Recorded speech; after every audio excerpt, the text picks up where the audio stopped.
नमस्कार दोस्तों, आप सभी का स्वागत है हमारे YouTube चैनल पर।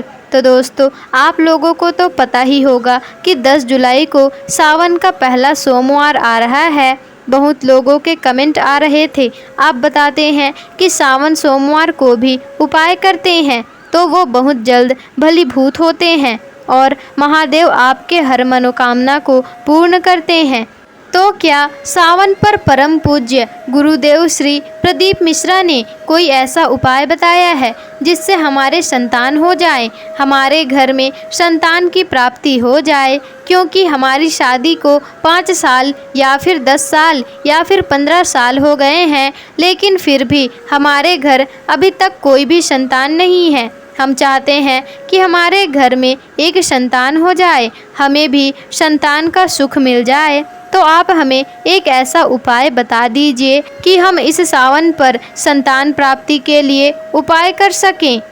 तो दोस्तों, इस सावन पर भी परम पूज्य गुरुजी ने एक ऐसा उपाय बताया है जो आप इस सावन सोमवार पर कर लेंगे तो आपके घर में भी संतान की प्राप्ति होगी ही, यह निश्चित है। तो दोस्तों, आपको संतान सुख तो मिलेगा ही। आपने संतान प्राप्ति के कई अचूक उपाय भी किए होंगे, पर साथ में अभी तक जैसे ये सावन आ ही रहा है तो इस सावन पर भी परम पूज्य गुरुजी ने भी एक बहुत ही अचूक उपाय बताया है, तो आप भी यह उपाय कर लीजिएगा।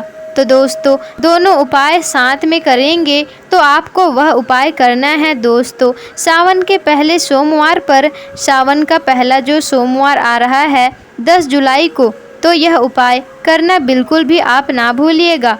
तो 10 जुलाई को सुबह जल्दी नहा धोकर एक सुंदर सी बेलपत्र ले लीजिए जो कि बिल्कुल भी कटी फटी ना हो, जो बिल्कुल एकदम साफ स्वच्छ होना चाहिए।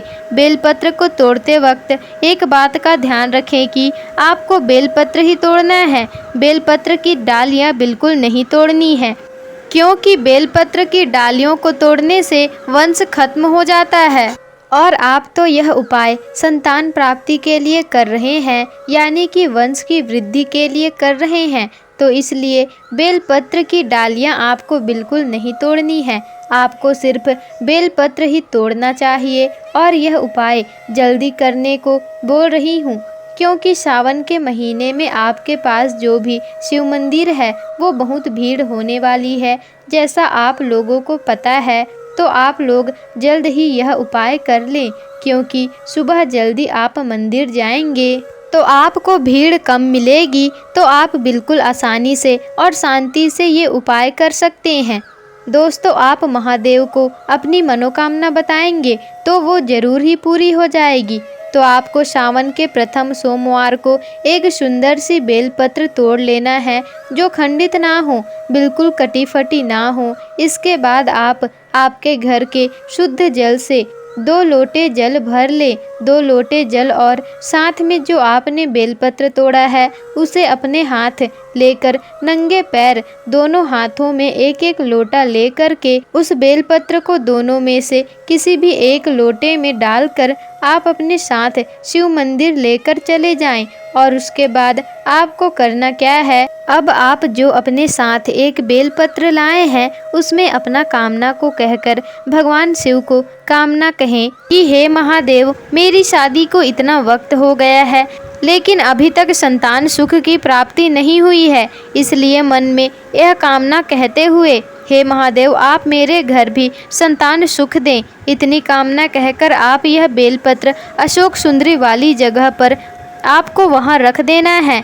तो आपने शिवलिंग पर अशोक सुंदरी का स्थान तो देखा ही होगा। शिव जी की सबसे छोटी पुत्री को यह बेलपत्र उल्टी समर्पित कर दीजिए, यानी कि इस बेलपत्र का जो सीधा हिस्सा होता है उसे इस प्रकार रखना है कि वह शिवलिंग को छूता रहे, और जो ऊपर का डंठल वाला भाग है, खुरदुरा वाला भाग ऊपर की तरफ रहना चाहिए। इस प्रकार यह बेलपत्र अशोक सुंदरी के स्थान पर समर्पित कर दें। बेलपत्र चढ़ाते वक्त अपने मन में तुमरुका जी का स्मरण करें।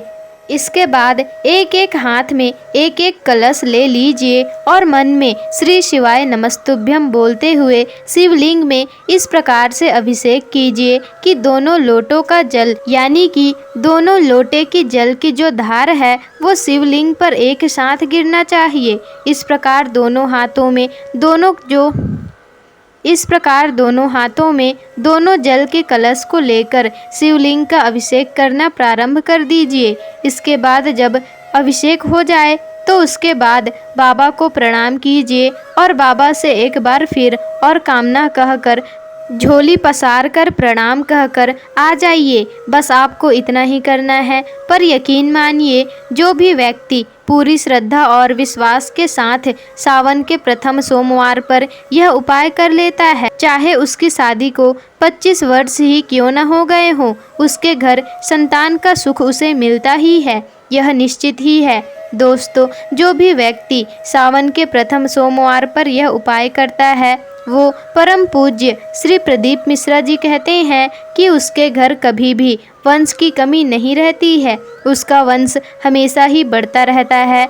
चाहे वो बेटा हो या फिर बेटी हो, उसके घर संतान होगी ही, यह निश्चित है। यहाँ पर एक और महत्वपूर्ण जानकारी बता दूं कि आप यह उपाय पुत्र प्राप्ति के लिए भी कर सकते हैं। यह उपाय पुत्र प्राप्ति के लिए भी एकदम सटीक है, रामबाण है। क्योंकि कई लोगों के घर में क्या होता है कि 3 या 4 पुत्रियां हो जाती हैं, उसके बाद वे चाहते हैं कि उनके घर में एक पुत्र रत्न की प्राप्ति हो जाए, तो भी आप यह उपाय को कर सकते हैं। तो दोस्तों, आपको वीडियो कैसी लगी हमें कमेंट करके ज़रूर बताना और कमेंट में हर हर महादेव ज़रूर ही लिख देना, जिससे कि महादेव की कृपा आप पर बनी रहे। और अगर वीडियो पसंद आई हो तो वीडियो को लाइक, शेयर, कमेंट और चैनल को सब्सक्राइब जरूर ही कर दीजिएगा, जिससे कि ऐसी ही जानकारी पूर्वक वीडियोस आपको आगे भी मिलते रहे।